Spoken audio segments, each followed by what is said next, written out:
It's time for the Ron and Brian podcast. Get ready to fill your ears with the latest news, politics, current events, and whatever else we feel like talking about this week. And now, your hosts, Ron and Brian. All right. Hello, everybody. It is time for episode 179 of the Ron and Brian podcast here on this Halloween night. I don't know about you, Brian, filled to the gills with candy. I am. All the trick-or-treaters coming through the neighborhood. It was just a very heartwarming way to drive home the fact that we have beaten this pandemic. What was, of all the trick-or-treaters that came to your house this evening, Ron, which was your favorite costume? I'm an old school kind of guy. I went with the Ted Bundy costume this kid had. Very really very original. Yeah, I didn't think kids knew about the old school serial killers, but they stepped up their game. How about yourself? My favorite trick-or-treats. Now, obviously, I live in an apartment building. You'd see my apartment door back there. So we got fewer trick-or-treaters than I think the perception is that people who live in apartments can't afford candy. Not true. But my favorite costume was there was a one of the kids from downstairs went as Lady Gaga in her meat dress. Ooh. Except this girl, because we're poor, this girl used Oscar Mayer bologna, and she was attracting cockroaches, which I thought was just, I gave her an A for effort. Right. Clearly, her family also does not have Netflix, because if she had watched Tiger King, she could have gone to Walmart to get the disposed meat to wear as her costume. Well, it was. When is Tiger King 2 coming out? I believe it's the 17th of November. Do we know if it's just a full dump of the whole season, or is it one episode a week? That I don't know. We will we'll have to take a look into that, and I will need to get back. All right. I would like to watch that. All right. Well, since this is just a regular podcast, just a regular nighttime event, let's get going with our drink of the week. Drink of the week. Na zdrowie. Salud. Drink of the week. Pleasure. Drink of the week. Drink of the week. All right, Brian, what is it that you are drinking tonight, my friend? I went through my beer fridge. I was looking for something special, and what I ended up with was something that you actually gifted me with not that long ago, maybe about a year and a half ago. Pabst Blue Ribbon Hard Coffee. The night is still young. There's still a few hours left for trick-or-treaters, so I really did not want to hit the sauce too early in the evening. So I figured I would go with the hard coffee, something that would caffeinate me while at the same time take the edge off. Nice. Have a sip. Let me know what you think. I mean, I personally am a big fan of it. It's got like a nice alcohol yoo-hoo vibe to it. Yeah. This is 2 weeks in a row. I had my hard coffee last week with my pumpkin spice latte hard coffee. I do like that. That is like a coffee flavored yoo-hoo. PBR doing something right. Hopefully, in tradition of my PBR drinking, I do not end up with explosive diarrhea tomorrow morning. I mean, it's not something you can drink a lot of, but you could have a can or two, and it's very, very refreshing. We'll see how I do. Yes, we will see. All right, Ron? Brian. Yes. What are you drinking? So, Brian, we like to support local. We like to support people that support friends of ours. So yesterday I headed out to Imprint Beer in Hatfield, Pennsylvania. They had been at Hoppy Halloween the week prior. And this is the brewery that introduced you, Brian, to lactose. They had those fruited sours. You drank their strawberry milkshake IPA. So I went there and sampled a few of their beers and came home with a 4-pack of their Schmoogie Puffsicle cotton candy strawberry blueberry milkshake IPA, clocking in at a solid 6%. Let's take a look at that clear, sweet. Oh, look at that. Oh, hold on. I know it's good, though. So very, very fruity. You've got the cotton candy taste to it. Brian, I know you are jealous right now. I You am. are missing out. But I got a 4-pack of this. And maybe the next time you're in town, we will take a drive over to Imprint because they do have regular IPAs, lagers, pilsners, stouts, things of that nature.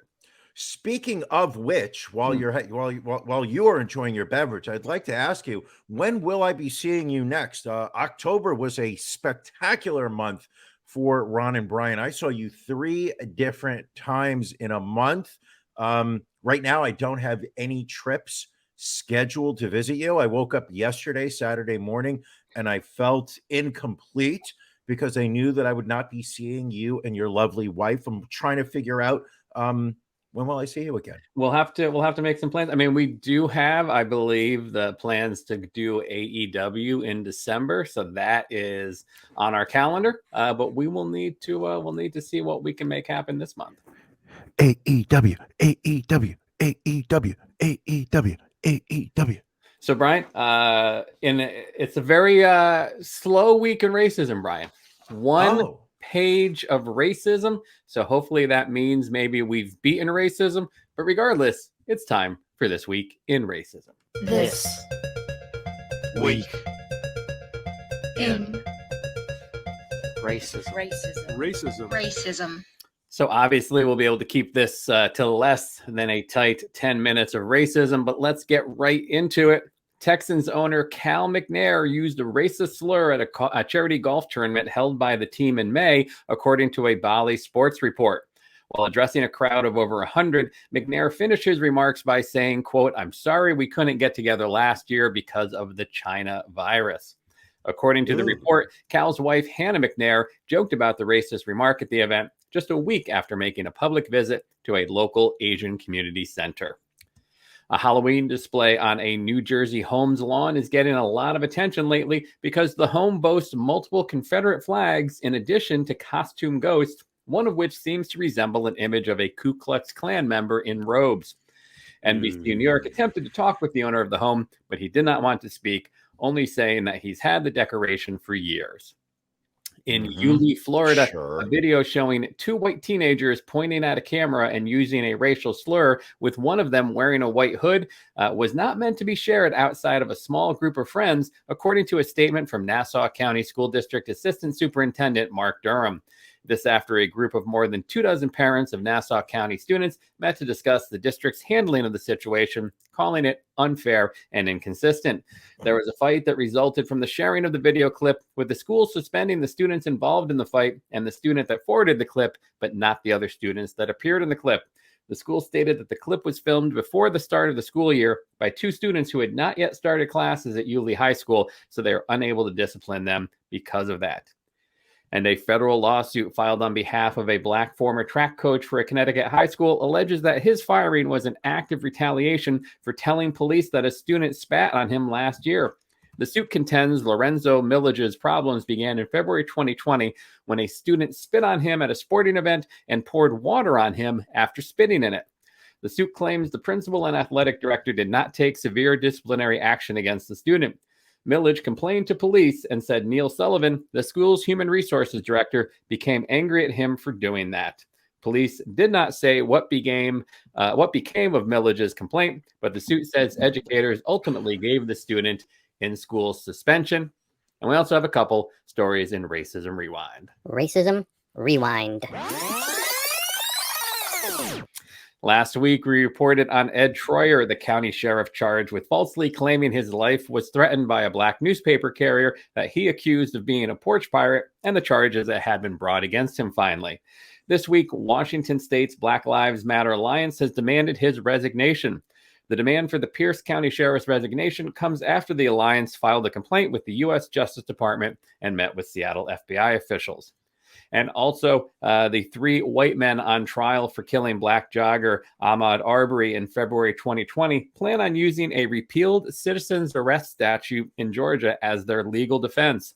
The 1863 law, which allowed citizens to arrest someone if they suspected the person committed a felony, was repealed in May by Georgia Governor Brian Kemp after public outcry over Arbery's death. The Georgia chapter of the ACLU said the law was once used by mobs that lynched Black people in more than 500 cases between 1882 and 1968. It was also the law that the 3 men arrested first referenced when they almost got out of being charged for the murder. So always good to use old slave laws when defending your people against killing a Black man. Basically. Slightly problematic. Yes, just a little bit. And that, Brian, is the week in racism. Jesus. I think we kept it under 5 minutes that time. Listen, I'm going to tell you something. There Okay. is something about Halloween. I know it is your favorite holiday. I believe that you were in a generous mood. You read those stories quickly. I tried not to interrupt you. And there's just something about All Hallows Eve. The lights are the street lights are the only thing illuminating. It is dark. It is it's a special time, and I believe that America, as part of celebrating the end of the pandemic, I believe that America behaved this past week. Right. No more racism. Just to clarify, seeing some of the comments in there, that story that involved Nassau County, that was Nassau County, Florida, not Nassau County in Long Island. That was Yulee, Florida, that particular one. Just to update you. But yeah, still ridiculously racist areas regardless. It's just kind of gross. All right, let's get into Beef of the Week.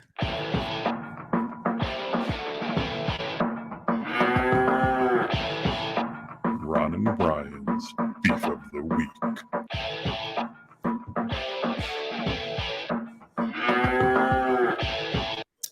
Brian, what's bothering you this week?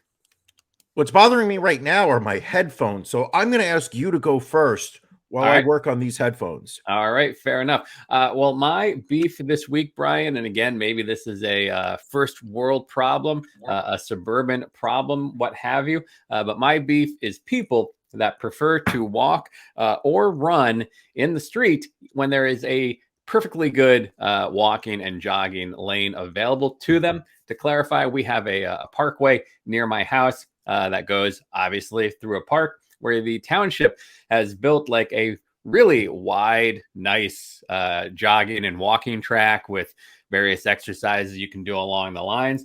And for whatever reason, there are a group of people that insist on not using that and then running in the street on the opposite side of the road where there is basically no shoulder even, and just backing up traffic because obviously people don't want to run over people that are just running in the street. But it aggravates me because, the town, again, there's areas where you can't run. They literally have provided you a running area and you decide to just be in the road. Very aggravating. Now, but do you believe that this is because there's so many people running in the running area that this is why they are, due to just like the onslaught of humanity that they're I would understand if that were the case. There was yesterday literally no one on the running path. Everybody was in the road. Okay, that's valid.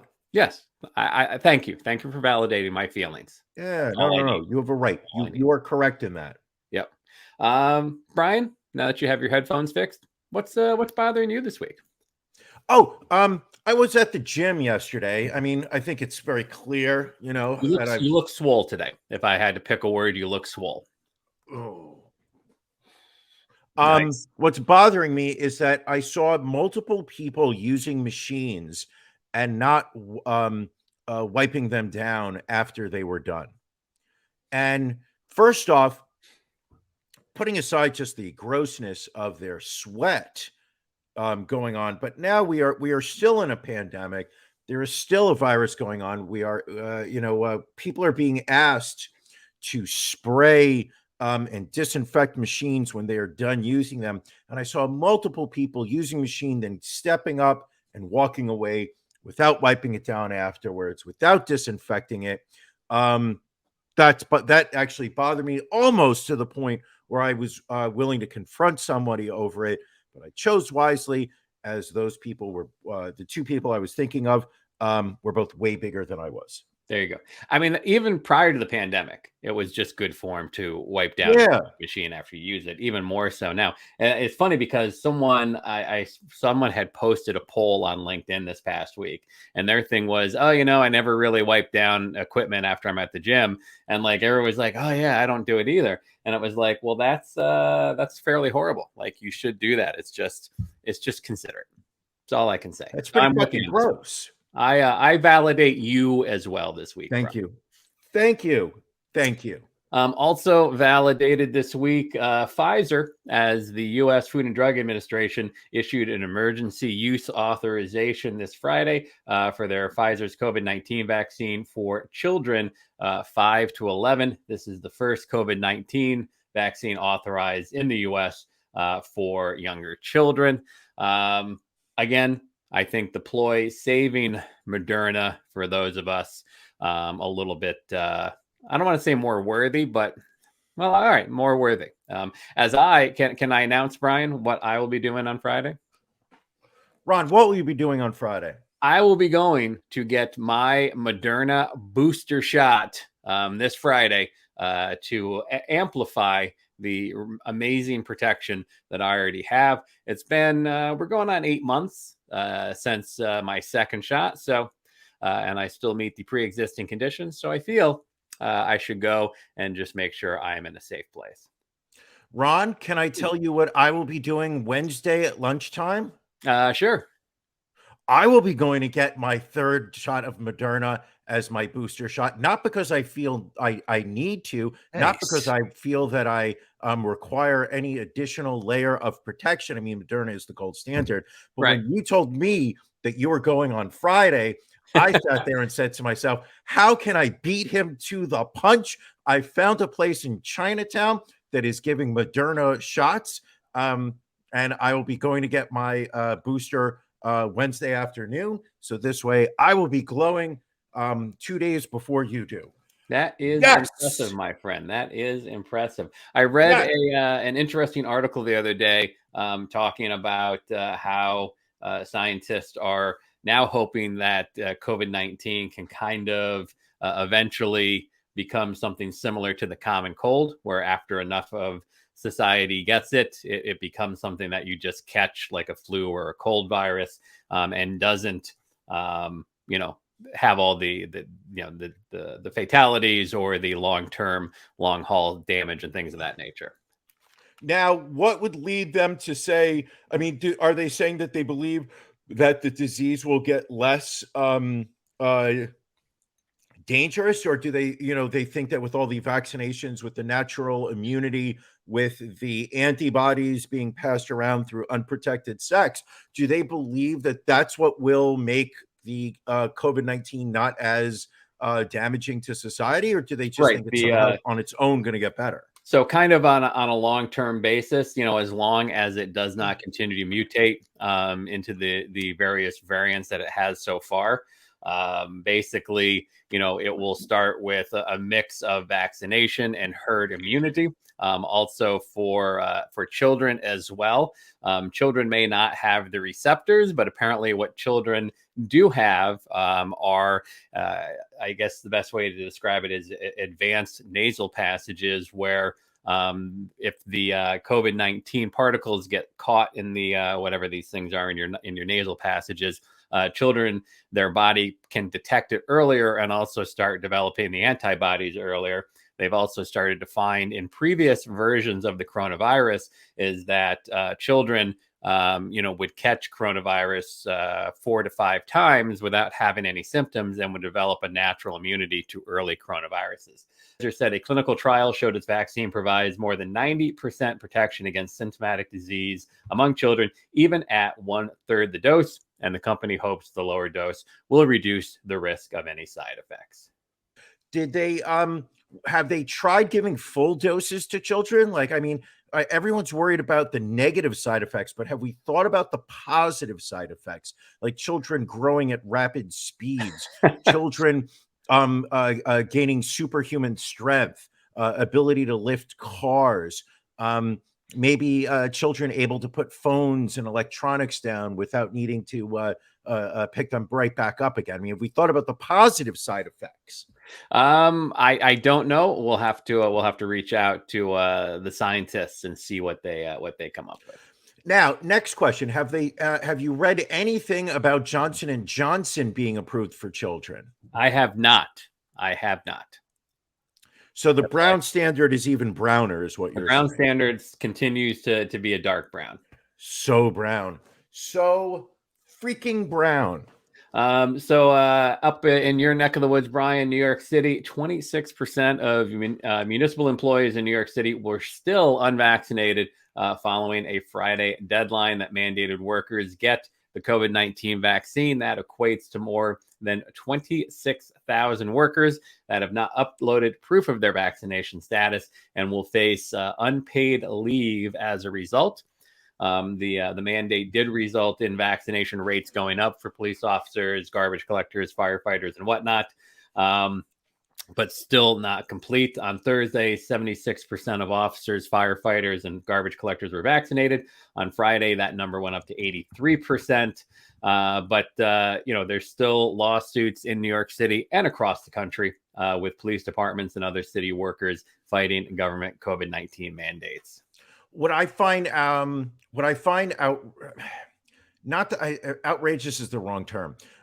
This has been a big story here in New York this week. Pretty much the first story on every local news is the upcoming deadline for the mandates in terms of municipal workers. The police officers union, the fire department union, not so much the teachers union, but I think the one that's primarily is the FDNY. And what I find very upsetting is the word, is that they are is that instead of sitting there saying, listen, our people just, we don't believe you should be forced to do something. We're believers of individual rights. This is an experimental vaccine. This is not a vaccine. Anyway, but it's the scare tactics that these unions are using, which is getting up there during press conferences and be like, this city's going to things are going to be burning. We are not going to be able to be responding. You will not be, your homes will burn. And it's like, well, are you taking any responsibility in that? You're not encouraging your people to get vaccinated. You're encouraging your people to leave their jobs. You're absolutely supporting them in doing so. That's what's going to cause this. It's not the mandate.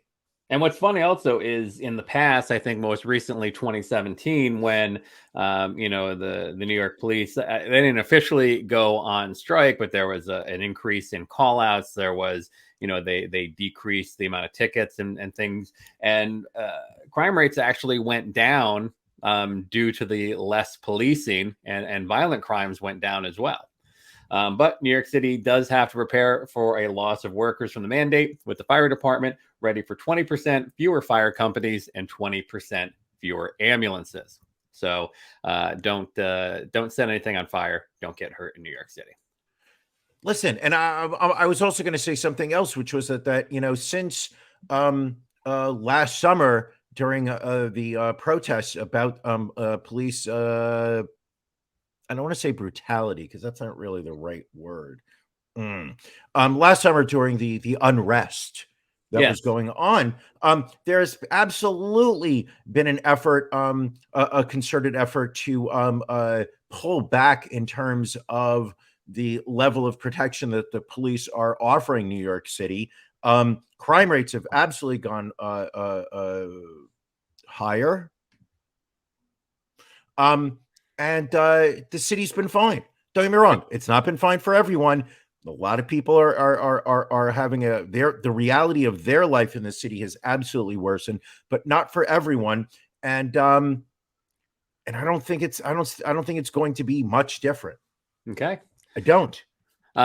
Very distressing news. I know for you, Brian, being a huge fan of this gentleman, John Bon Jovi testing positive for COVID. He was fully vaccinated. We have another breakthrough case here. Backed out of a Miami Beach concert minutes before he was supposed to take the stage. He was supposed to be performing at the Lowe's South Beach for a Halloween acoustic performance when his brother took the stage and said that John had just tested positive after the band took a rapid test. John apparently feels great, but would be going to bed instead of performing. Shot in the arm, and I'm to blame. I've got COVID, and I'm John Bon Jovi. The other members of the band who tested negative stayed and played their set for the crowd, which I would like to see video of. Oh, wait a second. So his band played without him? Yes, exactly. Oh, she's a little runaway. I don't think what's the word I'm looking for? I don't think Richie Sambora was there. So I'm sure that might have helped, but I don't know. Can and I Billy, ask a question? Billy making a good Sorry. Bad Medicine reference. Oh, yes, absolutely. I have a genuine, real question to ask. Yes. What was he doing taking a rapid test? He's fully vaccinated. I imagine everybody in that band also was. I guess perhaps, it's very difficult to say because he was in Florida. So one would imagine that, it wasn't mandatory, but perhaps the venue that he was performing at may have required it. Apparently it was a 3-night event there in Florida called Runaway Tours Halloween Weekend Getaway. This was the second of 3 nights, but potentially, this could have been a prerequisite from the either the hotel that they were at or the promoter to get rapid testing for all individuals. Jesus, I can't imagine. Okay, one Bon Jovi concert's got to be bad. I cannot imagine going to see Bon Jovi 3 days in a row. I don't think he was all 3 nights. I think it was a series of different concerts over the 3 nights, and he was just scheduled to perform on the Saturday night. Oh, perhaps. Sorry. I apologize. Sorry, should have had that queued up a little bit more.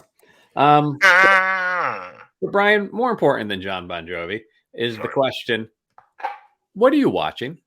Oh, what am I watching? Well, as we spoke about last week, Curb Your Enthusiasm returns, season 11. Don't act impressed. We know you've never seen an episode of it. You're not watching it. So I watched it this past week. Absolutely a great episode.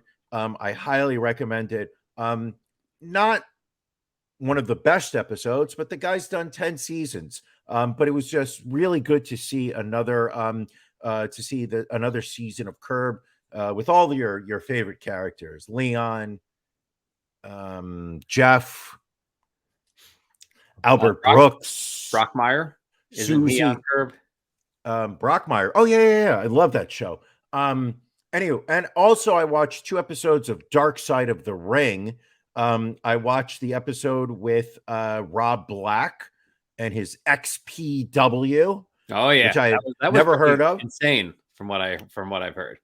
Well, what I found insane was the fact that he was also a pornographer, and I had that how do I put this mildly? I had that low moment when I put the show on and I started watching it, where I realized I had no knowledge of his wrestling federation, but I was quite familiar with the pornography that he was doing at the time. The names of the actresses that were quite familiar to me. The movie references they made, I said, I believe I've seen some of that. Not one of my prouder moments. I mean, there definitely was a time when there was a crossover between porn and pro wrestling. In fact, I do remember, Philadelphia-based wrestler Blue Meanie at one point got into really great shape. He was calling himself the Blue Boy at that point, and he was dating, I believe, Jasmine St. Clair. And it's like she was his valet, and there were some storylines with him that she was involved with. So there definitely was some crossover in late 90s, I think it was. Well, I think that was when wrestling started kind of embraced the which word I'm thinking of. It was the Um, Attitude Era of WWE at that point, I believe. When you say attitude, I don't know what that means. They refer to it as the Attitude Era, like with The Rock and Stone Cold, and when it really got like PG-13 to R-rated. Yeah. I was going to say, like, it getting into it as a kid, it was very much driven. It was it was an innocent age. Bruno Sammartino, Bob Backlund, the Iron Sheik, Ivan Nikolai Putski, Volkov, Ivan Putski. Yes. the Wild Samoans. Yes. Taka and Tiki, George the Animal Steel, another good reference. Mr. Fuji, like that was. But Fuji. then I just remember, like, suddenly it just became women literally wearing lingerie in the ring, and I was just like, what the fuck happened? Anywho, but I really wasn't paying attention to wrestling all those years. Okay. I was waiting for the arrival of the Messiah, Tony Khan, friend of the show, by the way. Yes, and so I found that very interesting, just because of the craziness that wrestling seemed to have gone through during those years. Understood. But I'm glad that it's a much safer environment, and that pornography is not involved in something family friendly like professional wrestling. Ron, well, I will attempt to watch an episode of Curb Your Enthusiasm before next week. okay. What you should watch the first one. Watch season 1, episode 1, season 11. It is about Albert Brooks, the famous comedic actor, deciding that he wants to arrange a funeral while he's alive, so he can watch everybody make their comments about what a special person he was. I feel that's a storyline that's been done in other shows before. Ron, it is the year 2021 of our Lord. There really aren't many original ideas left. All right, fair enough. I will give you that. What are you watching, Ron? So this week I watched the latest movie in the Paranormal Activity universe, Paranormal Activity Next of Kin, exclusive on the Paramount Plus network, which I signed up for a 7-day free trial just to watch the movie, and we'll cancel it before the $4.99 charge kicks in, because the platform just looks god awful. It's impossible to find anything. But I did watch it. It was okay. I mean, are you a fan of Paranormal Activity? The movie? I don't what was Paranormal Activity? That was the one where like there was like ghosts in the room and whatnot. Yeah, it was one of those found footage type movies, and the first one was with the girlfriend and the boyfriend that had just moved into the house, and a lot of stuff moving around. And I think I saw one of those. I saw one of those in the movie theaters. I don't remember which one. I don't remember. I was okay. I remember. I think this is maybe the 6th one. And again, it was okay. It basically centers around a woman who had been given up at birth, left at the hospital, come to, through a 23andMe test, find that she was connected to an Amish family. And so she goes back to connect with them and live on their farm for a few days while shooting a documentary. And not everything is what it seems. So now, at any point during her stay with the Amish family, does she ever realize that she had actually been born, conceived as a twin, and then absorbed her twin into the back of her head, which comes out and starts killing people? You're mistaking that with another movie. And no, that is not this storyline. That was one of the stupidest movies I've ever seen. And I only watched it because you told me to, Ron. Understood. I would say Paranormal Activity, good movie to watch if you are utilizing your free trial of Paramount Plus. And then I also watched on Netflix the new movie with Jake Gyllenhaal called The Guilty. Whereas Jake Gyllenhaal plays a police officer in California who is kind of on desk duty after killing a kid in the line of duty, and is working as a 911 operator, and takes a phone call from a woman who says that she has been abducted from her children by her ex-husband, and he must try to track her down and help her. It is shot basically completely from his viewpoint. So it is literally an hour and a half of you looking at Jake Gyllenhaal acting. There are a few characters in the 911 call center that he interacts with, but a lot of it takes place with him just on the phone with various individuals as well. Does he take his shirt off at any point? He does not, and I was a little disappointed with that because he's wearing a tight shirt, so you can see he's fairly buff, and he's been hitting the gym. Maybe not as hard as you've been hitting the gym, Brian, but he's been hitting the gym nonetheless. Decent movie, I would say. If you've got an hour and a half to kill and you're a Jake Gyllenhaal fan, I would watch it. Slightly interesting twist in the movie, and then wraps up in a kind of wholesome way, I guess you could say. So again, if you've got an hour and a half to kill and you like the Jill, as I like to say, check it out. The Guilty. So if he doesn't take his shirt off at any point, does he use spit as lube while bottoming for Heath Ledger? He does not in this particular movie, and damn it, I feel maybe that's the director's cut. So maybe just keep an eye out for that when that comes out. Of course. Okay, understood. But I think that was all I really watched this week. Yeah, I didn't really watch that much. There seems to be a lack of, and this is why it's good that Tiger King is coming back in 17 days. There seems to be a lack of good content on the streaming services at the moment. We're kind of in this in between phase when we're waiting for a lot of shows to come back.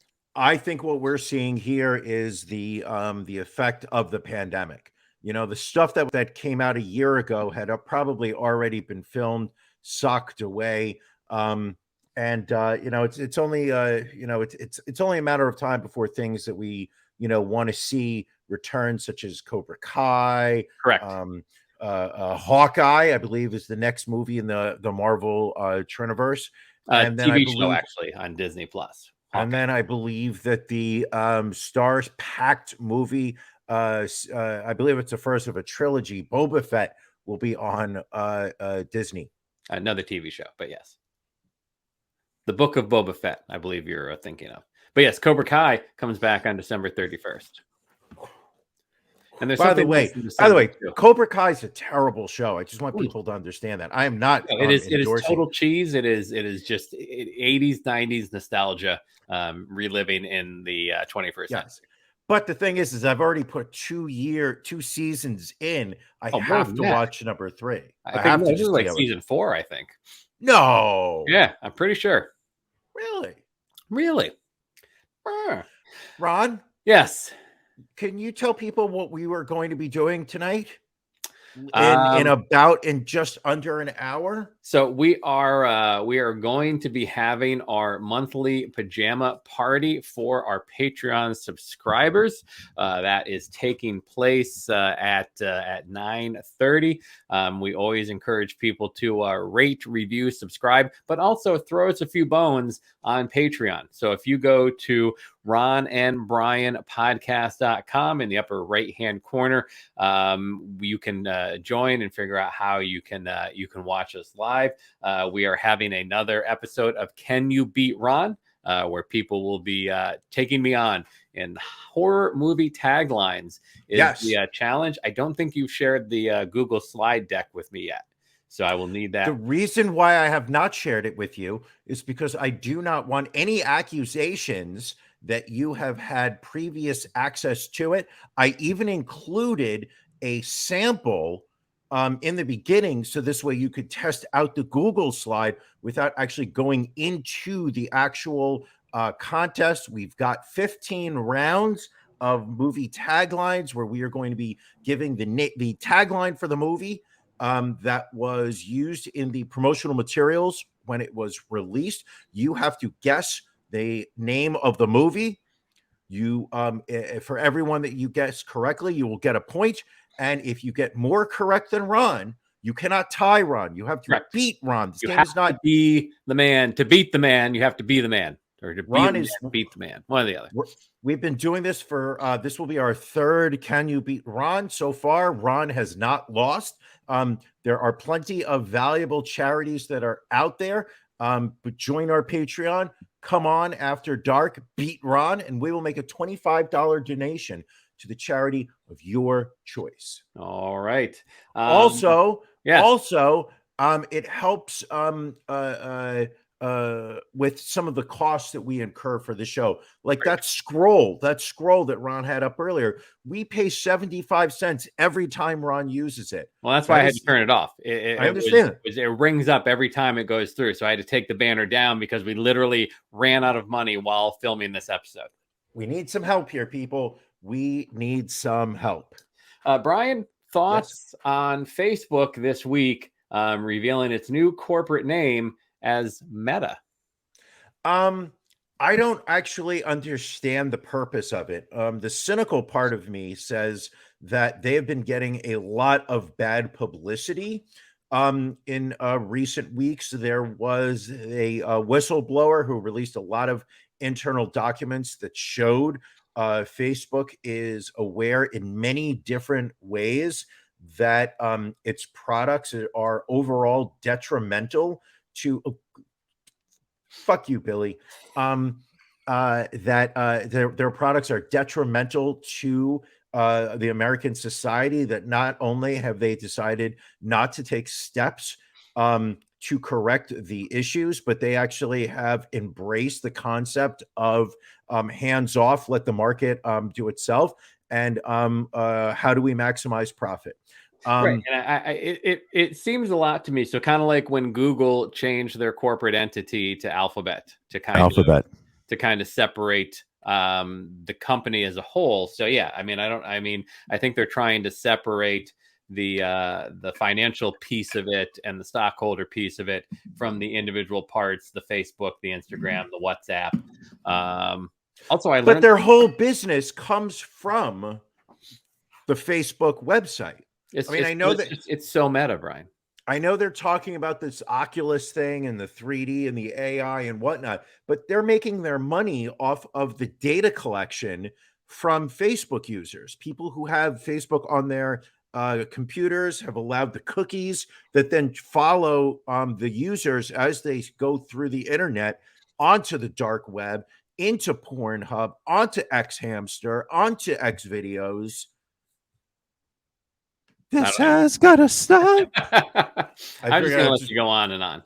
I figured I was going to preempt before I was going to get to dirtyyellowfeet.com. Well, and now we're going to have a metaverse is apparently the long-term plan, because everything has to be a universe. And that's when a organization really creates a verse or a universe, I think that's when you can really acknowledge that they've run out of original ideas. Hasn't Marvel been calling it the Marvel Universe lately? Well, I think they were the first to do it, and then it became a thing for everybody. Everything became a universe. So if you follow a form of entertainment, and they all of a sudden start referring to a universe, just know that it's probably time to hop off at that point. So are you implying that the Ron and Brian universe is going to not go over well when we roll it out later on? I'm just saying people just need to, sometimes it gets pulled off well, like the Marvel universe is successful, but I would say that the DC universe, less so. Oh, DC sucks. There you go. It's all. Let's see, what other stories do we have here? Oh, we've got fans calling on Disney to ban raunchy shirts from their parks after a post that went viral. And we will let me pull up a photo of the post here. So the concept with Disney is that people are supposed to be in this non-sexual environment, but their princesses are all smoke shows. Right. So the photo that went viral was of a couple at Disneyland or Disney World, one or the other, and the man is wearing a T-shirt that said, "I gave her the D in the Disney font," and the woman saying, "I wanted the D." Yeah, what's inappropriate about this? She wanted to go to Disney World, and he said, "I'll give you a trip to Disney World."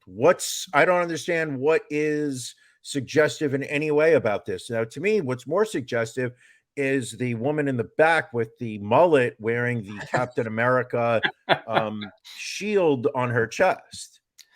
So clearly, these are people not having a sense of humor. Right. Listen, is it? I mean, I'm more offended in the fact that it's just not overly clever versus the fact that it's possibly inappropriate. See, I think that this is more clever than the shirt I wore to Disney World when I went 2 years ago, which was Mickey ate my ass. I attended a few years back, and I had a T-shirt, and it said "free candy" with an arrow pointing down, and I got kicked out for that. And I still, because I used to have that for Halloween, and I would carry the bucket that I would hand out the candy from, and it would be waist level. And I think it was misinterpreted, my T-shirt. So I was always a little upset with that.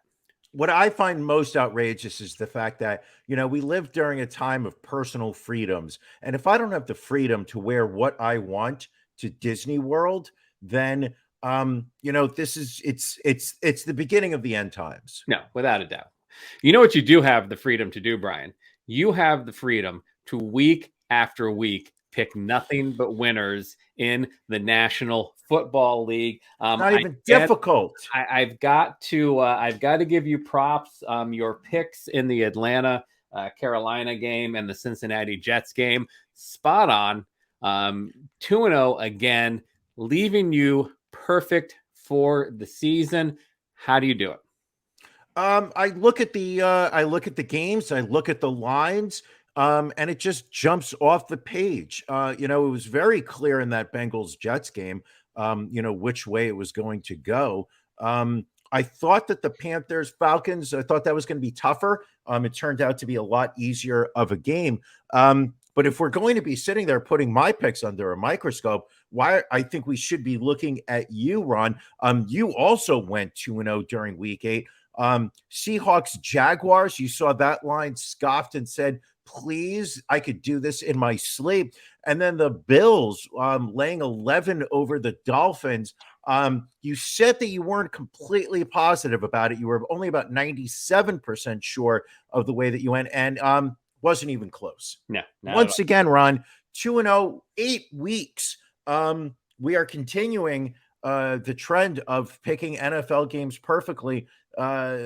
Listen, I'm surprised that Vegas has not reached out to us. Nope. Who do you like, Brian?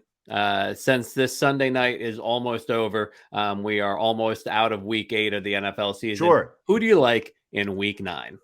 Week 9, I like the Ravens -6 over the Vikings, and I like the Raiders -2.5 over the Giants. Those are my locks.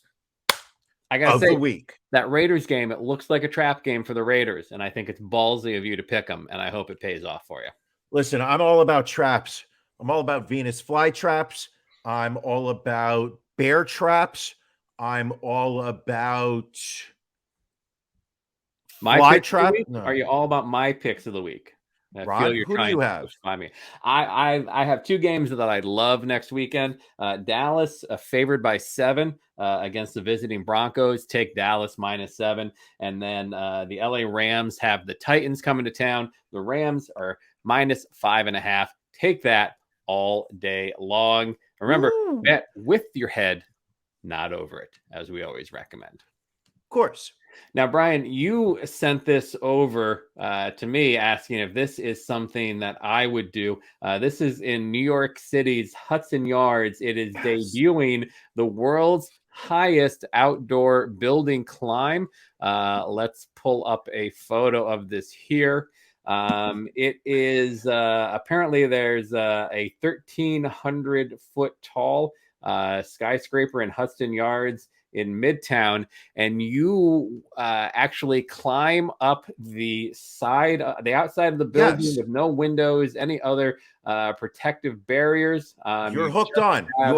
You are hooked on through a latch onto your back through a rope, and you are actually going to be climbing the outside of that building. So it begins at the building's 100-story high edge observatory, and then you climb up to a close to 1,300-foot high perch called the Apex near the tower's crown. Now, while it looks relatively safe, I mean, it basically looks like you are going up a staircase on the side of a building. I would say this is one big hell no for me. I am not a fan of heights. Number one, I don't mind being inside a building that is high, but I don't feel that you could get me up the side of this building. Do you think it would be possible to unlatch yourself once you've started? I mean, I guess anything's possible, but I would think from safety's sake, you would not be able to, detach yourself. Because they built that ugly thing in Hudson Yards, the Vessel, which was basically this gigantic art installation that was immediately seized upon by suicidal New Yorkers who were climbing up and then jumping to their death. So I'm wondering if people are going to look at this as an opportunity for a surefire way to fall 1,300 feet to your death. That would be a question. But if you would like to do this, all it takes is $185 for a ticket. If you don't want to climb on the building, you can stick to the edge, which is a viewing platform 1,131 feet up. That is enclosed by glass paneling, where general admission starts at $36 for adults, and then you can step out onto a portion of glass flooring for an added thrill. But again, even that sounds like a hell no. This is that's a big no for me. You will not see me up there. No. All right. No. Brian, before we run out of time here, let's not miss out on our dead anti-vaxxer of the week. Dead anti-vaxxer of the week.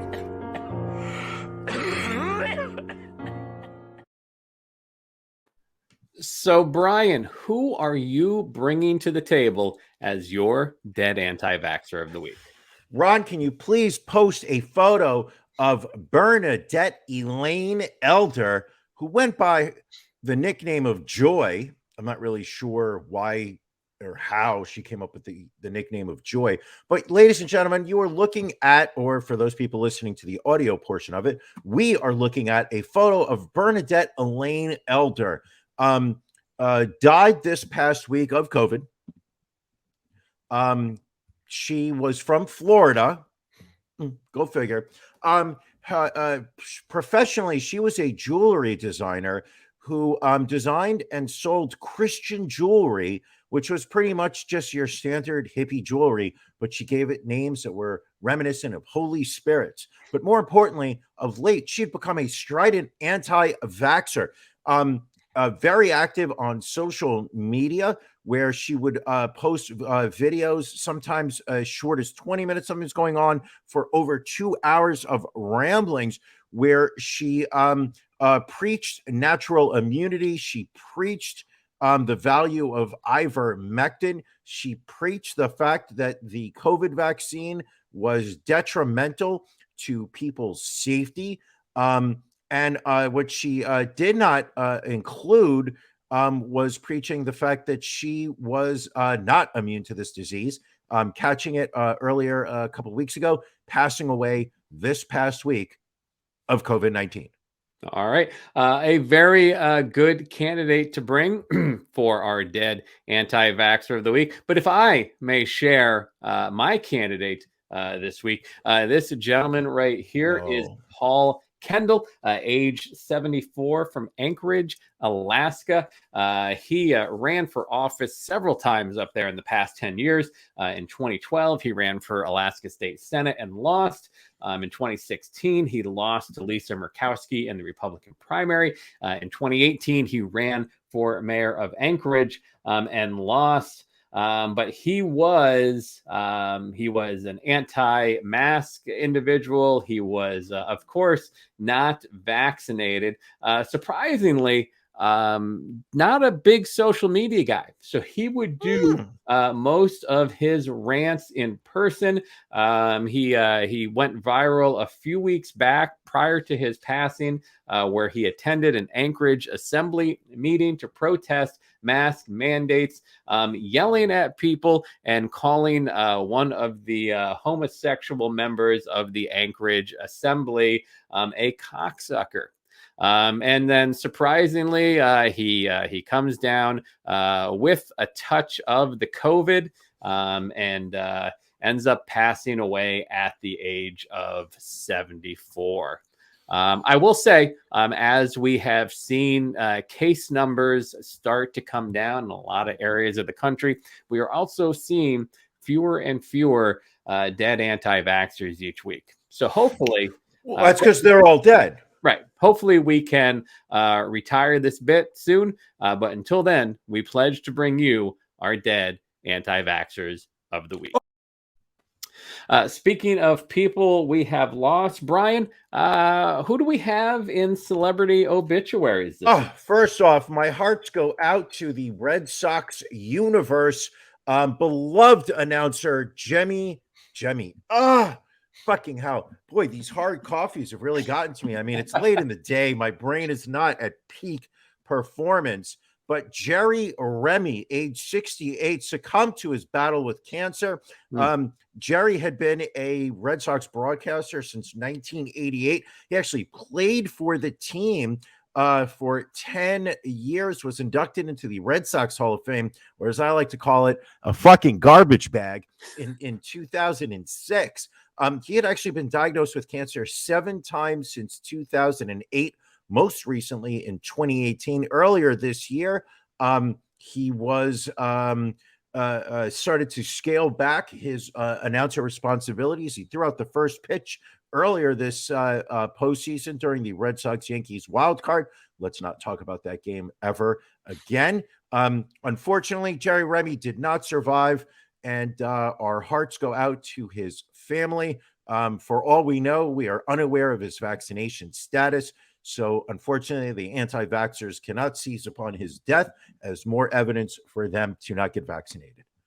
Also, Snoop Dogg's mother, Beverly Tate, passing away. Snoop Dogg posted a tribute for her on Instagram.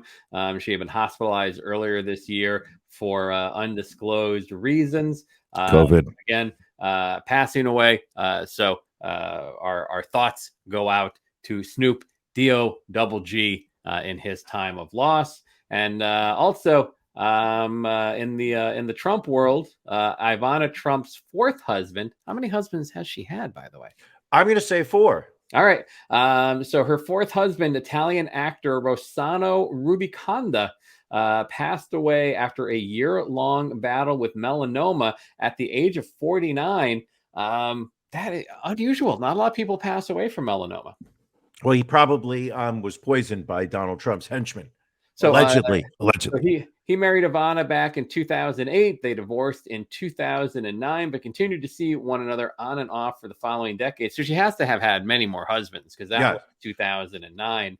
I would be very curious to see who else there is. But do we want to place any odds on what the likelihood was that he thought he was marrying Ivanka, and then showed up to the wedding and it was Ivana, and the disappointment was real, but he had to go through with it? It's very possible there could have been some confusion there. Yeah, I think so. I think so. All right. Well, Brian, I think this is a good time to perhaps wrap up the main podcast and to prepare for After Dark. I need to get my mental acumen ready. Yes. Yes. So it is always people bring. People have brought their B game previously in Can You Beat Ron? I feel like potentially people could bring their B+ A- game. I still feel confident in winning. It's not going to do it. I go into this expecting a W, and I will expect nothing less from myself. And so if you want to get in on this, Join us. Become a member of the Patreon. Go to ronandbrianpodcast.com. We will be recording this in about a half hour, the special Halloween edition, the special pajama jammy jam we do the last Sunday of each month, where we allow you, our Patreon subscribers, to come on and join us. And we will have Can You Beat Ron coming up. Can very you shortly. beat Ron?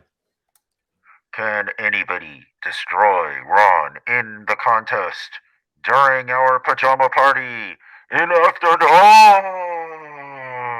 So we will find out shortly. Brian, anything before we wrap up this episode?